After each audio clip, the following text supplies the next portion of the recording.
আসসালামু আলাইকুম ওয়া রাহমাতুল্লাহি ওয়া বারাকাতুহু। আলহামদুলিল্লাহি রাব্বিল আলামিন ওয়াসসালাতু ওয়াসসালামু আলা আশরাফিল আমবিয়াই ওয়াল মুরসালিন নবিয়িনা মুহাম্মদ ওয়া আলা আলিহি ওয়া আসহাবিহি আজমাইন, আম্মা বা'দ। সম্মানিত ছাত্র ভাইরা, আমি এখন প্রথম শ্রেণীর ফিকহের ক্লাস আরম্ভ করছি। বিষয় হচ্ছে নামাজের শর্তসমূহ, অর্থাৎ সালাত আদায় করতে হলে যে সমস্ত শর্ত দরকার, যে সমস্ত শর্তগুলো পূরণ করা দরকার তা হচ্ছে: 1. ইসলাম, অর্থাৎ মুসলমান হতে হবে, কাফিরের উপরে সালাত ফরজ নয়। 2. বিবেক সম্পন্ন হওয়া, তার মানে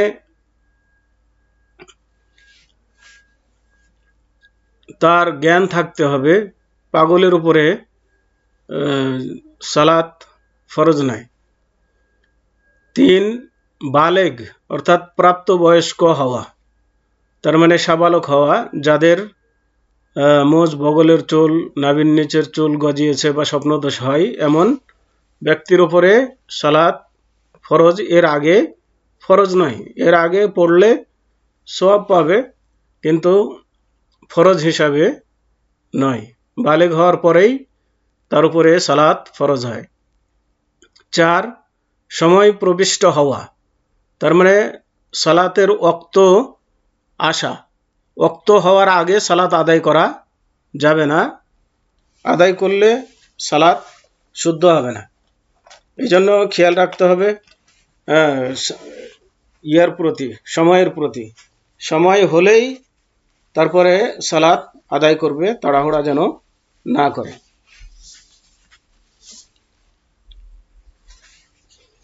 তবে সফরের ক্ষেত্রে, যখন সফরে থাকবে তখন এক নামাজের ওয়াক্তের সাথে আর এক নামাজকে আগিয়ে পড়া এটা জায়েজ আছে। যেমন জোহরের নামাজের সাথে আসরের নামাজকে অগ্রিম পড়া জায়েজ আছে মুসাফিরের ক্ষেত্রে, এবং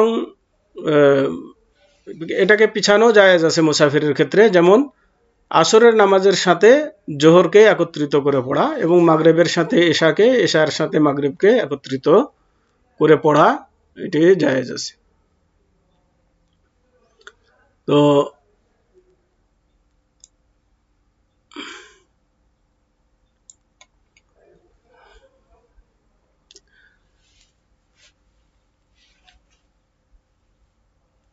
ফরজ রাকাতের সংখ্যা, ফরজ নামাজের রাকাতের সংখ্যা এবং নামাজের সময় হচ্ছে: ফজর, আমরা জানি যে 5 ওয়াক্ত নামাজ দিনে রাতে ফরজ: ফজর, জোহর, আসর, মাগরিব, এশা। তো ফজরের সময়, ফজরের ফরজ হচ্ছে 2 রাকাত, ফরজ হচ্ছে 2 রাকাত, আর তার সময় হচ্ছে ফজর উদয় হওয়া থেকে সূর্যোদয়ের পূর্ব পর্যন্ত, তার মানে সুবে সাদেক হওয়া থেকে শুরু করে সূর্য ওঠার আগ পর্যন্ত এর সময়। জোহর, এর ফরজ রাকাত হচ্ছে 4 রাকাত, আর এর সময় হচ্ছে পশ্চিম দিকে সূর্য ঢলে যাওয়ার পর থেকে প্রত্যেক জিনিসের ছায়া তার বরাবর হওয়া পর্যন্ত, তার মানে আসরের সময় হওয়ার আগ পর্যন্ত।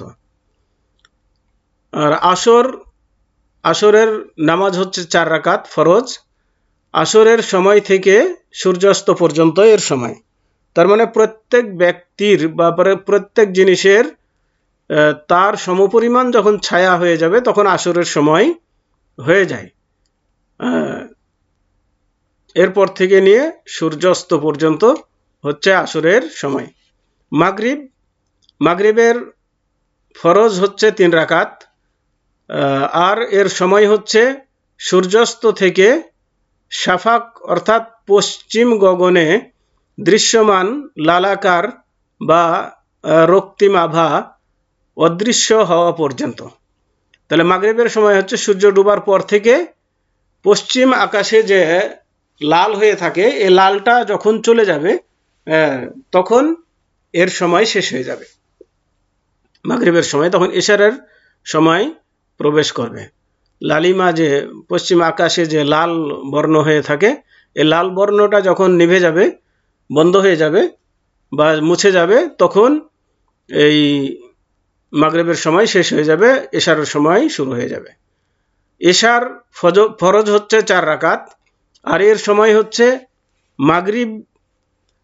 মাগরিবের পর থেকে অর্ধরাত্রি পর্যন্ত। তার মানে মাগরিবের সময় শেষ হওয়া থেকে অর্ধরাত্রি পর্যন্ত। তার মানে যখন পশ্চিম আকাশের লালিমা যখন শেষ হয়ে যাবে, তখন থেকে ইশারের সময় শুরু হবে রাতের অর্ধেক পর্যন্ত।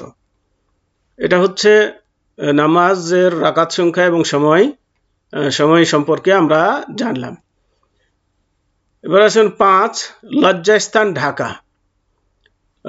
নামাজের শর্তের মধ্যে হচ্ছে লজ্জাস্থান ঢাকা। লজ্জাস্থান কি? তো পুরুষদের লজ্জাস্থান হচ্ছে নাভি থেকে হাঁটু পর্যন্ত, এটা হচ্ছে লজ্জাস্থান। এটা অবশ্যই নামাজে ঢাকা থাকতে হবে, না হলে নামাজ হবে না। আর নারীদের লজ্জাস্থান হচ্ছে সর্বাঙ্গ শরীর, সর্বাঙ্গ, তার মানে শরীরের পুরাটাই তাদের লজ্জাস্থান। তবে নামাজে মুখমণ্ডল ও 2 হাতের অগ্রভাগ, মানে তালু বা কবজি পর্যন্ত খুলে রাখতে পারবে।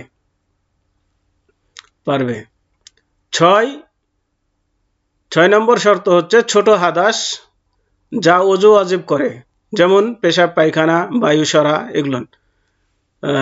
ও বড় হাদাস, যা গোসল ওয়াজিব করে, যেমন স্বপ্নদোষ হওয়া বা স্ত্রী মিলন বা মহিলাদের হায়েজ নেফাস থেকে পবিত্র হওয়া, তো এগুলো থেকে পবিত্র অর্জন করা। 7, শরীর, পোশাক ও নামাজের স্থল হতে নাপাকি দূর করা, মানে শরীরে যেন নাপাকি না থাকে, কাপড় চুপড়ে যেন নাপাকি না থাকে, এবং যে জায়গাতে নামাজ পড়বে সেই জায়গা যেন নাপাকি না থাকে। তা এগুলো দেখে পরিষ্কার করে তারপরে নামাজ পড়তে হবে। সেই 8, কিবলামুখী হওয়া, কিবলার দিকে মুখ করে সালাত আদায় করতে হবে। 9, যে নামাজ পড়তে চলেছে সেই নামাজের নিয়াত করা, মানে আপনি জোহর পড়লে জোহরের নিয়াত করবেন, আসর পড়লে আসরের নিয়াত, এভাবে নিয়াতের দ্বারাতে নিয়াত করে নামাজ শুরু করতে হবে। আর নিয়াত হচ্ছে অন্তরের সংকল্প, তার মানে আমি এখন জোহরের নামাজ পড়ছি, এভাবে মনে মনে সংকল্প করার নামই হচ্ছে নিয়াত। এটা মুখে বলা লাগবে না বা কোনো কিছু উচ্চারণ করা লাগবে না। নামাজের পদ্ধতি, মর্মে হাদিস এসেছে, আন মালিক ইবনুল হুয়াইরিস রাদিয়াল্লাহু তাআলা আনহু قال قال رسول الله صلى الله عليه وسلم صلوا كما رأيتموني أصلي। অর্থাৎ মালিক বিন হুয়াইরিস রাদিয়াল্লাহু তাআলা আনহু থেকে বর্ণিত, তিনি বলেন, আল্লাহ রাসূল সাল্লাল্লাহু আলাইহি ওয়াসাল্লাম বলেছেন, তোমরা আমাকে যেভাবে নামাজ পড়তে দেখেছো সেভাবে নামাজ পড়ো। তাহলে আল্লাহ রাসূল যেভাবে নামাজ পড়েছেন সেভাবে নামাজ আদায় করা।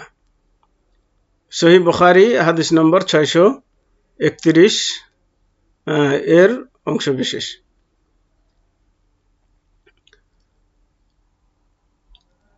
1, কিয়াম, দাঁড়ানো। 2, তাকবীরে তাহরিমা, অর্থাৎ কাঁধ অথবা কান বরাবর 2 হাত উঠাবে এবং বলবে আল্লাহু আকবার। ডান হাতের উপর রেখে বা তা বুকের উপরে স্থাপন করবে, মানে তাকবীরে তাহরিমা বলে হাতের উপরে হাত রেখে বুকের উপরে রাখবে।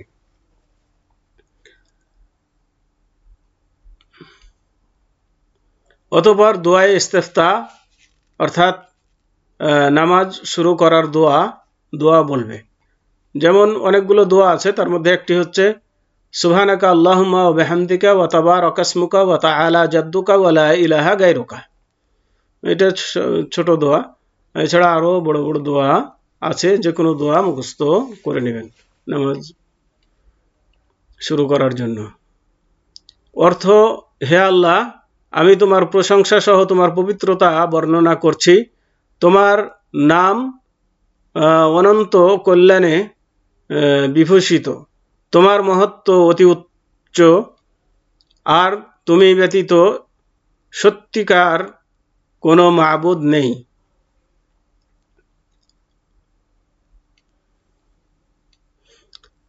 3 সূরা ফাতিহা পাঠ করা। সর্বপ্রথম পড়বে আউযু বিল্লাহি মিনাশ শাইতানির রাজিম, আউযু বিল্লাহি মিনাশ শাইতানির রাজিম বলবে, অর্থাৎ হে আল্লাহ, আমি তোমার নিকটে বিতাড়িত শয়তান থেকে আশ্রয় প্রার্থনা করছি। অতঃপর পড়বে বিসমিল্লাহির রহমানির রহিম, অর্থাৎ দয়াময় পরম দয়ালু আল্লাহর নামে আরম্ভ করছি। অতঃপর সূরা ফাতিহা পড়ার শেষে আমিন বলবে। এরপরে আউযুবিল্লাহ বিসমিল্লাহ পড়ার পরে সূরা ফাতিহা পাঠ করবে। সূরা ফাতিহা পাঠ করা শেষ হয়ে গেলে আমিন বলবে। তারপর কোরআন থেকে যে কোনো সূরা অথবা একাধিক আয়াত পাঠ করবে। সূরা ফাতিহা পাঠ করা হলে এরপরে যে কোনো একটি সূরা পাঠ করবে, অথবা টুকরো আয়াত, কয়েকটি আয়াত পাঠ করতে পারে। 4 এরপরে রুকু করবে।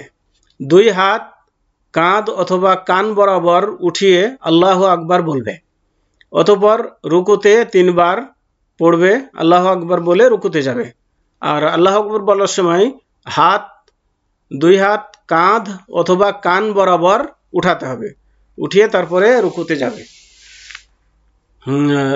রুকুতে গিয়ে বলবে সুবহানা রাব্বিয়াল আযীম, অর্থাৎ আমি মহান প্রভুর পবিত্রতা বর্ণনা করছি।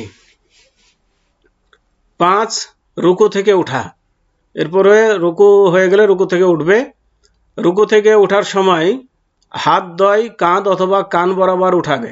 রুকু থেকে ওঠার সময় রফুল ইয়াদাইন করবে, আর হাত কাঁধ অথবা কান বরাবর উপরে নিয়ে যাবে। এবং ইমাম ও একাকী নামাজি ব্যক্তি বলবে সামি আল্লাহু লিমান হামিদা, এটা বলবে, অর্থাৎ আল্লাহর প্রশংসাকারীর প্রশংসা শুনেছেন।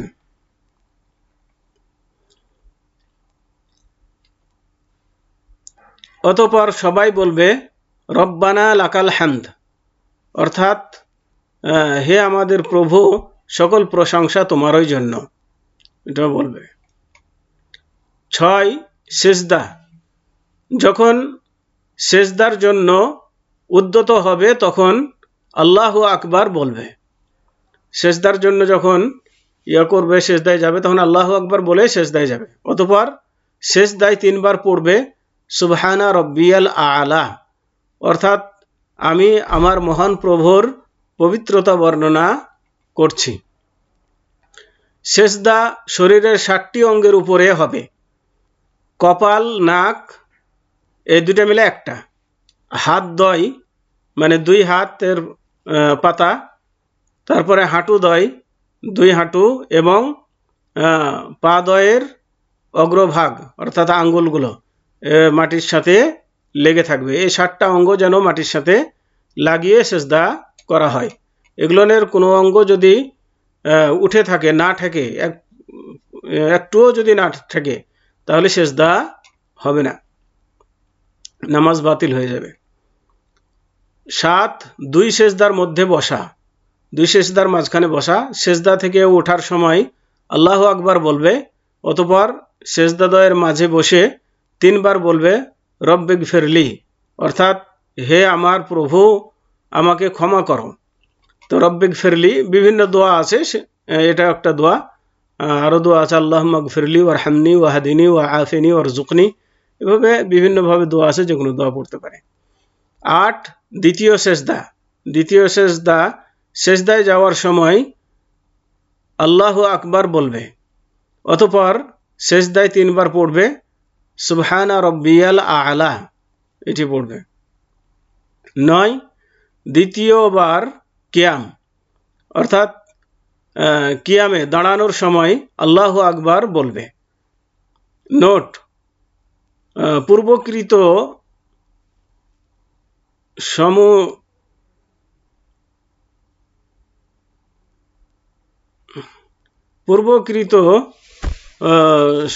সহমাস আমল 1 রাকাতের মধ্যে গণ্য হবে। পূর্বকৃত আমলসমূহ এক রাকাতের মধ্যে গণ্য হবে। তার মানে ইতিপূর্বে যেগুলো বর্ণনা দেওয়া হলো এটা এক রাকাতের বর্ণনা দেওয়া হয়েছে। 10 দ্বিতীয় রাকাতে বসাকালীন বলবে। দ্বিতীয় রাকাতে বসে আত্তাহিয়াত মানে দ্বিতীয় রাকাত যখন হয়ে যাবে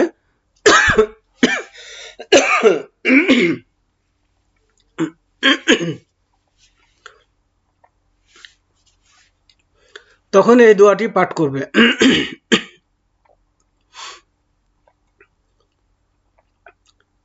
আত্তাহিয়াতু লিল্লাহি ওয়াস সালাওয়াতু ওয়াত তাইয়্যিবাতু আসসালামু আলাইকা আইয়ুহান নাবিয়্যু ওয়া রাহমাতুল্লাহি ওয়া বারাকাতুহু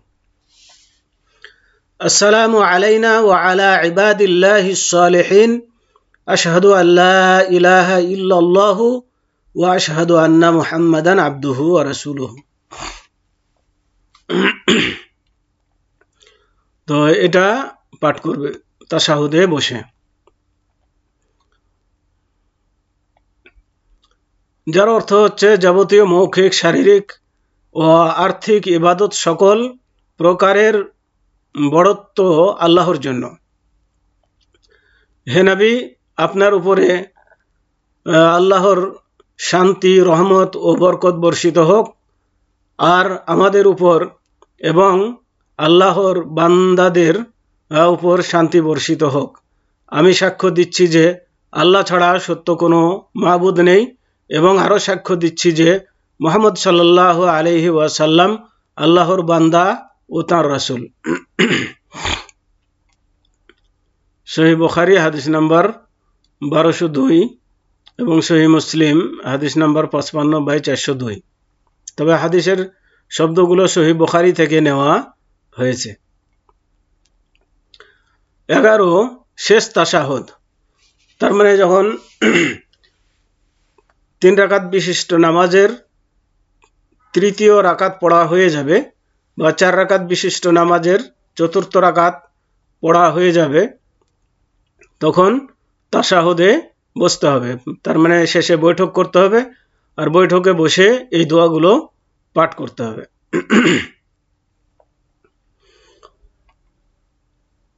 তার মানে আগে আত্তাহিয়াত পড়ে নিতে হবে, যেটা আগে বলা হলো যে প্রথম বৈঠকে।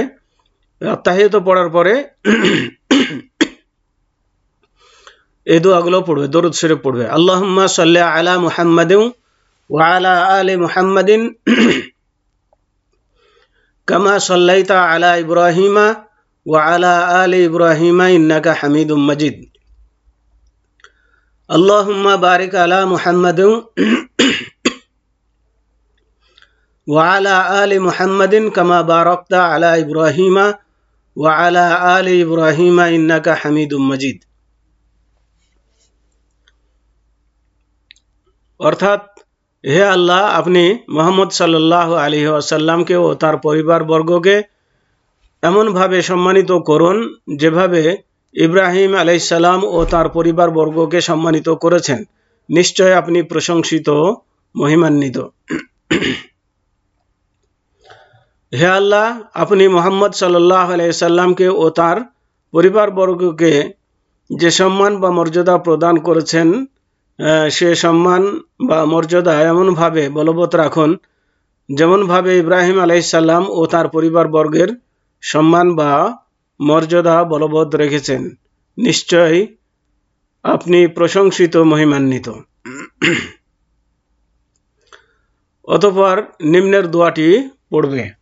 দোয়াটি এই: আল্লাহুম্মা ইন্নী আউযু বিকা মিন আযাবি জাহান্নাম ওয়া আযাবিল কবরি ওয়া মিন ফিতনাতিল মাহইয়া ওয়াল মামাতি ওয়া মিন শাররি ফিতনাতিল মাসিহিদ দাজ্জাল। এছাড়াও আরও অন্যান্য দোয়া আছে, সেগুলোও পড়তে পারে।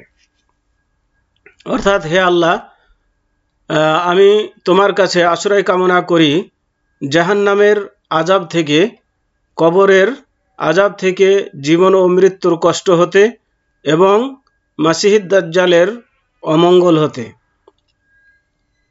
সহিহ মুসলিম হাদিস নাম্বার 128/588। 12 সালাম ফিরানো, মানে দোয়া যখন পাঠ করা হয়ে যাবে তো নামাজান্তে ডান দিকে তাকিয়ে বলবে আসসালামু আলাইকুম ও রহমতুল্লাহি ও বারাকাতুহু, অর্থাৎ তোমাদের উপর শান্তি, আল্লাহর রহমত ও বরকত নাজিল হোক। অতঃপর বাম দিকে তাকিয়ে বলবে আসসালামু আলাইকুম ও রহমতুল্লাহি ও বারাকাতুহু।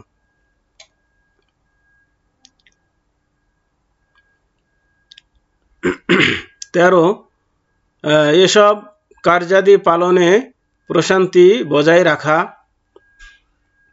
মানে ধীরস্থিরভাবে কাজগুলো করা। নামাজের রুকুন সমূহ। নামাজের রুকুন হচ্ছে মানে যে সমস্ত জিনিসগুলো নামাজের মধ্যে মূল জিনিস, এগুলো বাদ পড়লে নামাজ হবে না। 1 শক্তি থাকতে দাঁড়ানো, 2 তাকবীরে তাহরিমা মানে আল্লাহু আকবার বলে নামাজ শুরু করা, 3 সূরা ফাতিহা পাঠ করা, 4 রুকু করা, 5 রুকু থেকে উঠা, 6 2 সেজদা, 7 সেজদা দ্বয়ের মাঝে বসা, 8 শেষ তাশাহুদের জন্য বসা, 9 শেষ তাশাহুদ পড়া, 10 সালাম ফিরানো, 11 প্রশান্তি বজায় রাখা, মানে 12 ধারাবাহিকতা বজায় রাখা, মানে যেভাবে নিয়ম বর্ণনা করে দিয়েছেন সেভাবে পরস্পর জিনিসগুলোকে করা। নোট: যদি ইচ্ছাকৃত কোনো রোকন ছেড়ে দেওয়া হয় তাহলে নামাজ বাতিল হয়ে যাবে, আর যদি অনিচ্ছায় ছুটে যায় তাহলে তা আদায় করা অতঃপর সহসেজদা করা জরুরি। নামাজের ওয়াজিব সমূহ। তাকবীরে তাহরিমা ব্যতীত সমস্ত তাকবীর, এগুলো হচ্ছে ওয়াজিব। 2 সুবহানা রাব্বিয়াল আযীম বলা রুকুতে। 3 সামি আল্লাহু লিমান হামিদা বলা রুকু থেকে ওঠার সময়। 4 রব্বানা লাকাল হামদ বলা রুকু থেকে ওঠার সময়, ওঠার পর।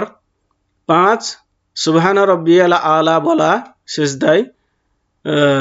6 রব্বিক ফিরলি বলা 2 সিজদার মাঝখানে।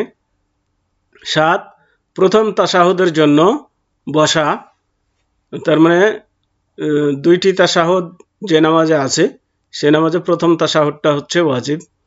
8 প্রথম তাশাহুদ পড়া, আত্তাহিয়াতু পড়া। নোট: ইচ্ছাকৃত কোনো ওয়াজিব ছেড়ে দিলে নামাজ বাতিল হয়ে যাবে, তবে অনিচ্ছায় ছুটে গেলে তা আদায় করা ওয়াজিব নয়। ওই জিনিসটা আদায় করতে হবে না, কিন্তু সহসেজদা করা আবশ্যক। সহসেজদা দিলে সেটি পূর্ণ হয়ে যাবে। নামাজের সুন্নাত সমূহ। 1 ডান হাত বাম হাতের উপর রেখে তা বুকের উপর স্থাপন করা।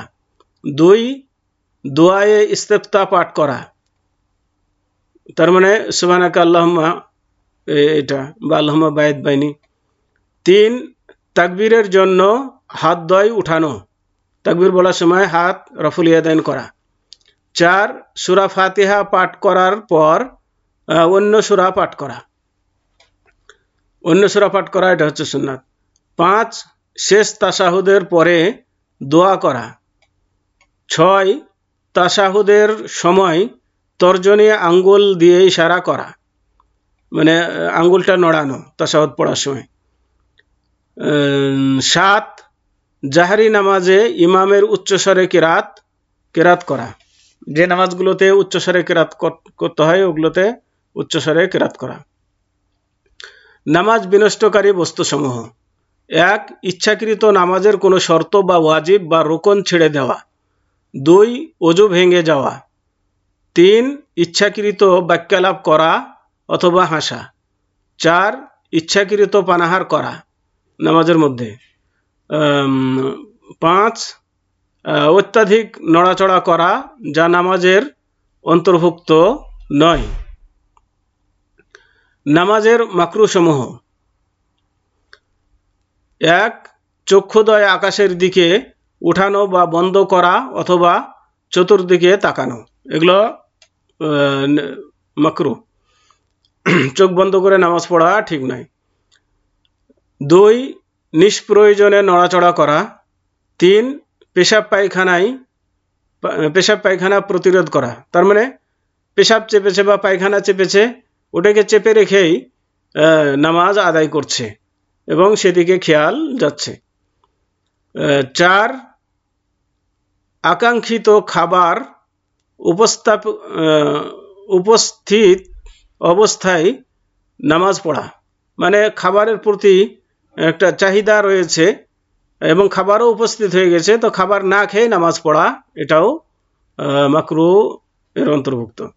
5 ছবি অথবা মূর্তি স্থলে নামাজ পড়া। তো এই পর্যন্তই সমাপ্তি। সবাই প্রস্তুতি নেবেন পরীক্ষার সময়, অতি নিকটে,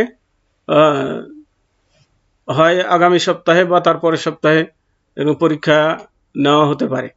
তাহলে সবাই এখন থেকেই প্রস্তুতি গ্রহণ করবেন। ওয়াসাল্লাল্লাহু আলা নবিয়িনা মুহাম্মদ ওয়া আলা আলিহি ওয়া আসহাবিহি ওয়া বারিক ওয়া সাল্লাম।